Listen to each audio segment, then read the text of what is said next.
Hi friends, जय जगन्नाथ। मु बुलबुल आपण मानकु स्वागत करुछि मो वेट लॉस ब्लॉग डे 22 रे। आशा करुछि आपण माने समस्ते बहुत भलरे थिबे। सबुदिन भली आज भी मु सकाळु टिके जल्दी उठी जाइतिली। जल्दी उठिकी मु 4:30 35 पाखापाखि मो नित्यकर्म सारी सारिकी मु सेतेबेले एक्सरसाइज स्टार्ट कर देइथिली। आउ एक्सरसाइज पूर्वरु मु केवल गरम पानी ही पीथिली। आउ गरम पानी पी सारिया पर ही मोर वर्कआउट जमिति करिया कथा।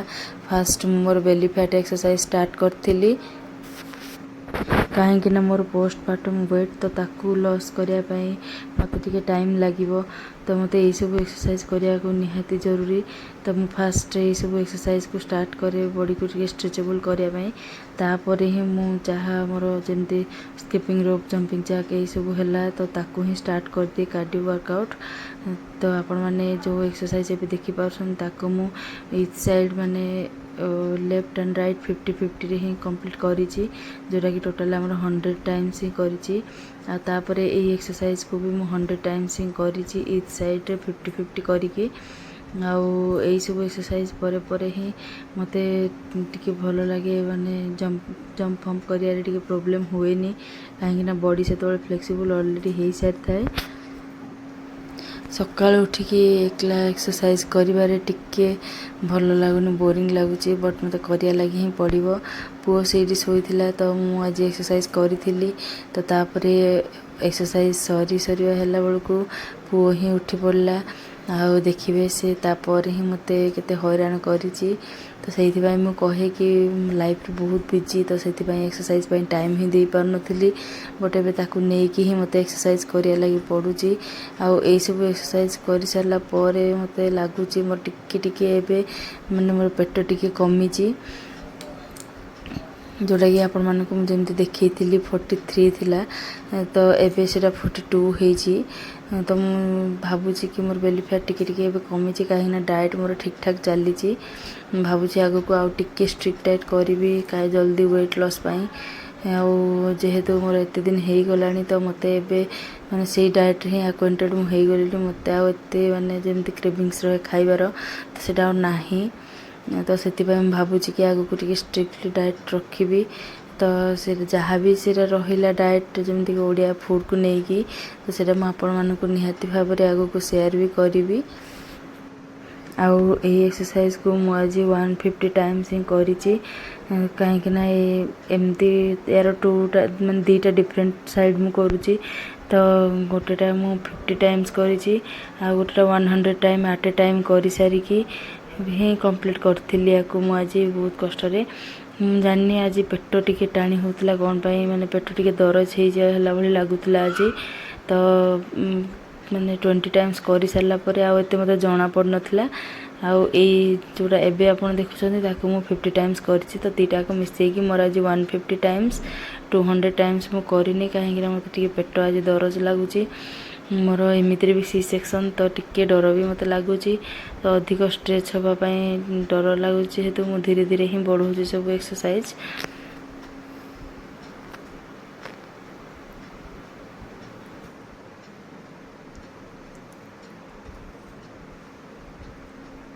जमीती आगु मु कुर्ती पिंधि करूली तो मते एमती एक्सरसाइज सेपरेटली कला बेले मोर आंठू ही ड्रेस छंदी कि बहुत प्रॉब्लम हुए।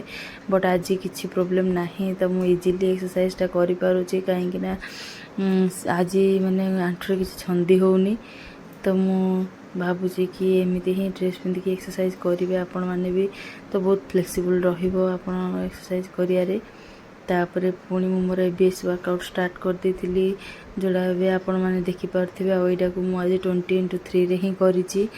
20x3 रे कला बेलू मैंने 20x2 कर सारी लास्ट बेलू ही मोर थाई गुड़ा टिके एमती माने हल्का हल्का पेन है भाया टिके जना पड़ला।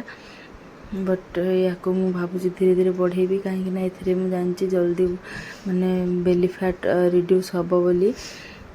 कहीं मु देखी कि पोस्टमार्टम बेली फैट पाई यही सब एक्सरसाइज बहुत जरूरी जोटा कि आपण मानको हेल्प करिवो माने बेली फैट रिड्यूस पाई। ଆଉ ଏବେ ତ ମୋ ଭିଡ଼ିଓରେ ଏତେ ସାରା ମାନେ ଲାଇକ୍ ଯାଉନି କି ଏତେ ସାରା ଭ୍ୟୁଅର୍ସ ବି ଯାଉନି, ବଟ୍ ଆପଣମାନେ ଯଦି ଆଗକୁ ସପୋର୍ଟ କରିବେ ତ ମୁଁ ଭାବୁଛି କି ମୋର ଭ୍ୟୁଅର୍ସ ବି ବଢ଼ିବେ ଆଉ ମାନେ ଲାଇକ୍ ବି ବଢ଼ିବ। ତ ମୁଁ ଏମିତି ହିଁ ମୋର କଣ୍ଟିନ୍ୟୁ କରିବି ମୋର ୱାର୍କଆଉଟ୍, କାହିଁକିନା ମୋର ମାନେ ମୋତେ ୱେଟ୍ ଲସ୍ ଯେମିତି ହେଲେ ବି କରିବା ଲାଗି ପଡ଼ିବ, କାହିଁକିନା ଧୀରେ ଧୀରେ ମୋର ମାନେ ବଡ଼ିରେ ବହୁତ ସାରା ପ୍ରୋବ୍ଲେମ୍ ହେବା ଷ୍ଟାର୍ଟ ହେଇଯାଇଛି। ତ ତାକୁ ଯେମିତି ହେଲେ ମୋତେ କ୍ୟୁର୍ କରିବା ଲାଗି ପଡ଼ିବ ଏଇସବୁ ଏକ୍ସରସାଇଜ୍ ଦ୍ୱାରା। ତ ମେଡ଼ିସିନ୍ ଇନଟେକ୍ କରିବାଟା ମୁଁ ଏତେ ଜରୁରୀ ମନେ କରେନି, କାହିଁକିନା ମୋତେ ଭଲ ବି ଲାଗେନି ମେଡ଼ିସିନ୍ ମାନେ ଇନଟେକ୍ କରିବାଟା।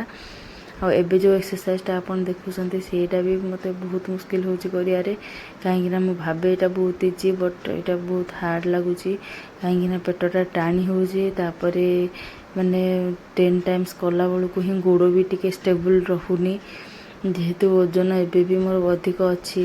ତ ଗୋଡ଼ ମାନେ ଏମିତି ଉପରକୁ ରଖିଲା ବେଳେ ହିଁ ମୋତେ ଟିକେ ପେନ୍ ହେଉଛି 10 ଟାଇମ୍ସ କଲା ପରେ।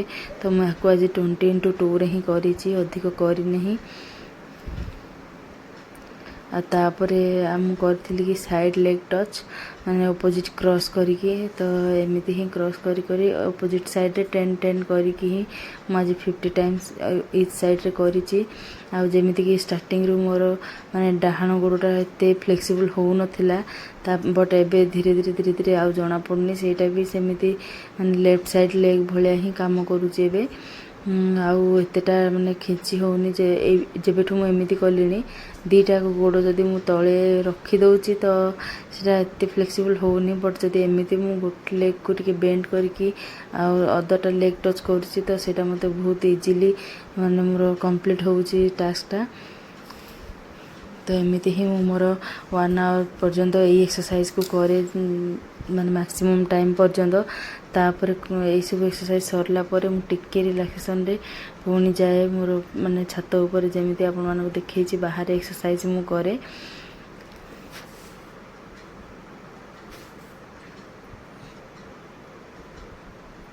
ଆଉ ଆଜି ତାଙ୍କୁ ଟିକେ ଜଲ୍ଦି ଯିବାର ଥିଲା, ତ ମୋତେ ବି ଏକ୍ସରସାଇଜ୍ ମାନେ 7 AM ପର୍ଯ୍ୟନ୍ତ କରିକି ହିଁ ତାପରେ ମୋତେ ଫ୍ରେଶ୍ ହେଇକି ରୋଷେଇ କରିବା ଲାଗି ଥିଲା। ତ ମୁଁ ଆଜି ଜଲ୍ଦି ୱାର୍କଆଉଟ୍ ସାରିକି ଯାଇକି ଫ୍ରେଶ୍ ହେଇସାରିଲା ପରେ ମୁଁ ଷ୍ଟାର୍ଟ କରିଦେଇଥିଲି ଦହିବରା ବନେଇବା ପାଇଁ। ତ ଦହିବରା ବନେଇ ସାରିଲି, କାହିଁକିନା ତାକୁ ବି ଟିକେ ଫୁଲିବା ପାଇଁ ଟିକେ ଟାଇମ୍ ଲାଗିବ ଦହି ସାଥିରେ ମିଶିବା ପାଇଁ। ତ ମୋତେ ଜଲ୍ଦି କରିବା ଲାଗିଥିଲା, କାହିଁକିନା ସମସ୍ତେ ବ୍ରେକଫାଷ୍ଟରେ ସେଇଟା ଆଜି ଖାଇବାର ଥିଲା। ତ ତାକୁ ମୁଁ ଫାଷ୍ଟ ପ୍ରିପାରେସନ୍ କରିଦେଇଥିଲି। କରିସାରିଲା ପରେ ପୁଅ କାଲି ରାତିରେ ଟିକେ ଜଲ୍ଦି ଶୋଇପଡ଼ିଥିଲା, ତ ରାତିରେ ସେ ଖାଇନଥିଲା। ଆଉ ତାପରେ ଯେହେତୁ ସେ 5ଟାରୁ ଉଠିଲାଣି ତ ତାକୁ ବି ଭୋକ, ତାକୁ ବି ଖୁଆଇ ସାରିକି ମାନେ ମୁଁ ସେଇଠି ରୋଷେଇ କରି ହିଁ ତାକୁ ଖୁଆଇବା ଲାଗି ପଡ଼ିଲା। ବହୁତ ବିଜି ଆଜି ମୁଁ। ତାପରେ ଗଲି ପୂଜା ସାରିକି ଆସିକି ମୁଁ ମୋର ମର୍ଣ୍ଣିଂ ଡ୍ରିଙ୍କ ଆଜି ନେଇଥିଲି, ସେଇଟା ଆଗକୁ ମୁଁ ଆପଣମାନଙ୍କୁ ଭିଡ଼ିଓରେ ଦେଖେଇବି। ମୁଁ ପୂଜା ଏତେଟା ଆପଣମାନଙ୍କୁ ଦେଖେଇ ପାରୁନି, ମାନେ କିଛି ବି ରୋଷେଇ ବି।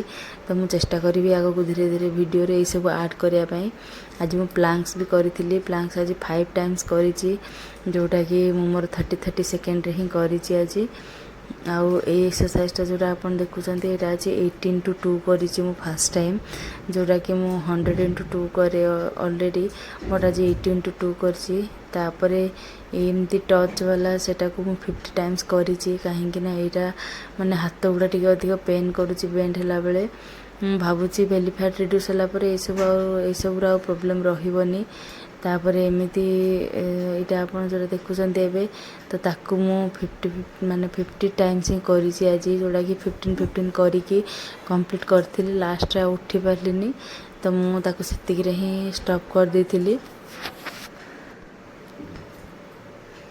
ଏମିତି ଦେଖିପାରୁଥିବେ ମୁଁ ଗଡ଼ରେଜ୍ ସାହାଯ୍ୟରେ ହିଁ ସବୁବେଳେ ଏଇ ଏକ୍ସରସାଇଜ୍ଟା କରୁଛି, କାହିଁକିନା ମୁଁ ଯଦି ମାନେ ଗୋଡ଼ରେ କିଛି ପ୍ରେସର୍ ଦେଇକି ନ କରୁଛି ତ ମୁଁ ଏତେ ଫ୍ଲେକ୍ସିବୁଲି ଉଠି ପାରୁନି, ଆଉ ଅଳ୍ପ ବାଟ ହିଁ ଉଠୁଛି। ତାପରେ ଏଇସବୁ ସରିଲା ପରେ ମୁଁ ଆସିଯାଇଥିଲି ବାହାରକୁ। ଏଇଠି ପୁଅ ବି ଘୋଡ଼ା ନେଇକି ବାହାରକୁ ମୋ ସାଥିରେ ଖେଳିବ ବୋଲି ପଳେଇ ଆସିଥିଲା, ଆଉ ତାକୁ ନେଇକି ହିଁ ମୁଁ ଏକ୍ସରସାଇଜ୍ କରୁଛି। ଦେଖିବେ ସେ କେମିତି, ସେ ଖାଲି କହୁଛି କି ମାମା ମୋତେ ନେଇକି ଏକ୍ସରସାଇଜ୍ କର, ମୋତେ ଧର। ତ ମୁଁ ତାକୁ ବାରମ୍ବାର ବୁଝାଉଛି କି ପୁଅ ସାଇଡ଼୍ରେ ରହିଯା, ମୁଁ ଏକ୍ସରସାଇଜ୍ କରିସାରିଲେ ତାପରେ ମୁଁ ତୋତେ ଖେଳେଇବି, ଖାଇବା ପାଇଁ ଦେବି। ତ ସିଏ ମୋତେ ବାରମ୍ବାର ହିଁ ଏମିତି ପ୍ରୋବ୍ଲେମ୍ କରୁଥାଏ, ମୋ ସାଙ୍ଗରେ କଥା ବି ହେଉଥାଏ।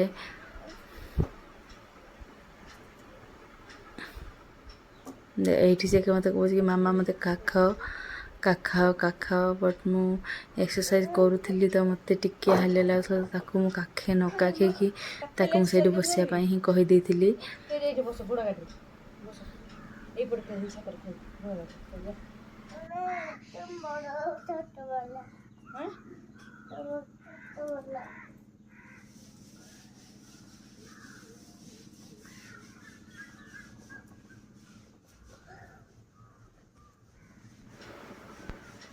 ଆଉ ସେ ଆଜି ପୁରା ଏକ୍ସରସାଇଜ୍ ମୋ ସହିତ ହିଁ ଥିଲା, ଛାତରେ ଏପଟ ସେପଟ ଖେଳୁଥିଲା ଆଉ ମୁଁ ଏପଟେ ମୋର ଏକ୍ସରସାଇଜ୍ ବି କମ୍ପ୍ଲିଟ୍ କରୁଥିଲି।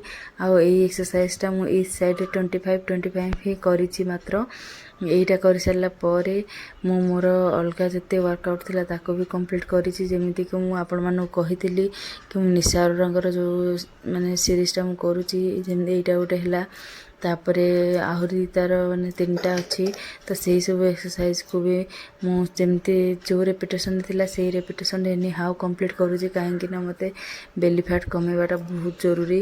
ଆଉ ସେଇଟା ମୋର ଗୋଟେ ବଡ଼ ଟେନସନ୍। ଯେବେ କମିଯିବ ତ ଭାବୁଛି ମୋର ଟେନସନ୍ ପଳେଇବ, କାହିଁକିନା ଏଇଟା ହିଁ ମୋତେ ବହୁତ ଅଡ଼୍ ଲାଗୁଛି। ଡ୍ରେସ୍ ପିନ୍ଧିଲା ବେଳେ, ଶାଢ଼ୀ ପିନ୍ଧିଲା ବେଳେ ପେଟ ବହୁତ ବଡ଼ ହିଁ ଦେଖାଯାଉଛି।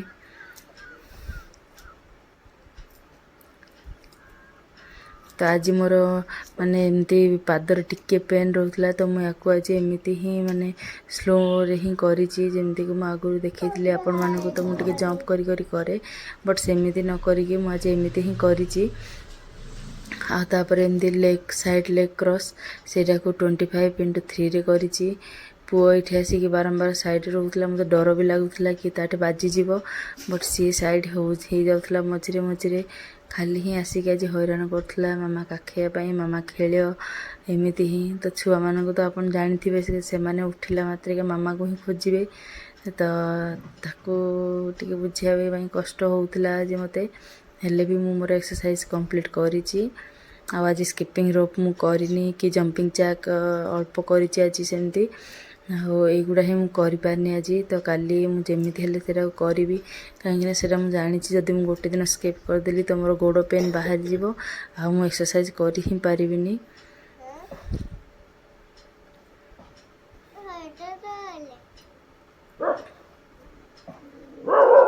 ପୁଅ ଆଜି ସକାଳୁ ଉଠିକି ମୋତେ କହୁଛି କି ମାମା ମୋତେ ବାନ୍ତି ଲାଗୁଛି, ତ ତାକୁ ଟିକେ ମେଡ଼ିସିନ୍ ଦେଇକି, କାହିଁକିନା ମୁଁ ଯେବେ ଦେଖିଛି ସେ ଜଲ୍ଦି ଉଠିଯାଉଛି, ତା'ର ସେମିତି ଟିକେ ପ୍ରୋବ୍ଲେମ୍ ହିଁ ରହୁଛି। ମାନେ ସେ ଟିକେ ବାନ୍ତି ତାକୁ ଦେଖାଉଛି, ତ ତାକୁ ମେଡ଼ିସିନ୍ ଦେଇକି ହିଁ ରଖିଲି। ସେ ତାପରେ ଆସିକି ସେଇଟାକୁ ଧରିକି ହିଁ ରହିଲା ଜିଦ୍ଦି କରିକି। ତ ମୁଁ ସକାଳୁ ହିଁ ତାକୁ କିଛି ଆଉ କହିପାରିଲିନି, କାହିଁକିନା ଯଦି ସେ କାନ୍ଦିବ ତ ମୋତେ ଏକ୍ସରସାଇଜ୍ ହିଁ କରେଇଦେବନି। ଆଉ ଏବେ ଏକ୍ସରସାଇଜ୍ଟା ଯେଉଁଟା ଦେଖୁଛନ୍ତି ଆପଣ, ସେଇଟା ମୁଁ 100 ହିଁ କରିଛି। ଆଉ ତାପରେ ତାକୁ କରିସାରିଲା ପରେ ମୁଁ ଯେଉଁଟା ମୋର ମାନେ ହିଲ୍ କ୍ଲାଇମ୍ବ ସେଇଟାକୁ ଷ୍ଟାର୍ଟ କରିଦେଇଥିଲି। ୟା ପରେ ଆଗକୁ ଆପଣମାନେ ଦେଖିବେ।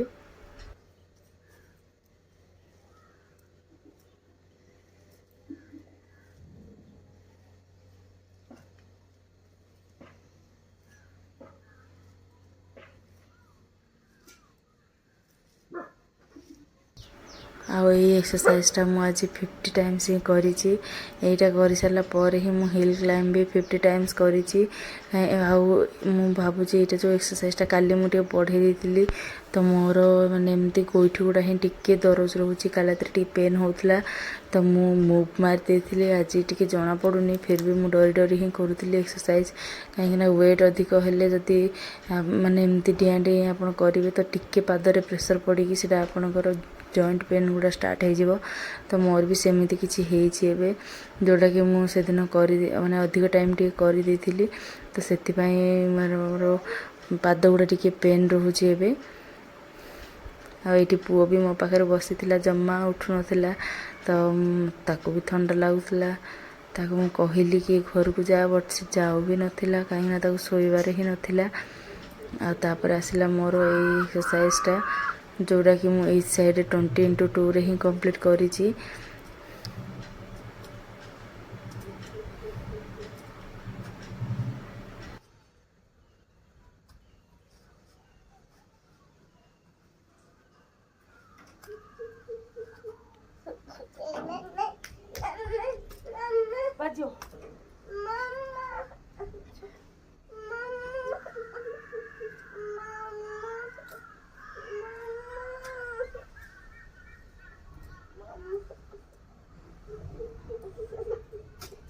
20x2 କରି ସାରିଲା ପରେ ମୁଁ ଏକ୍ସରସାଇଜ୍ ମୋର ଷ୍ଟପ୍ କରିଦେଇଥିଲି।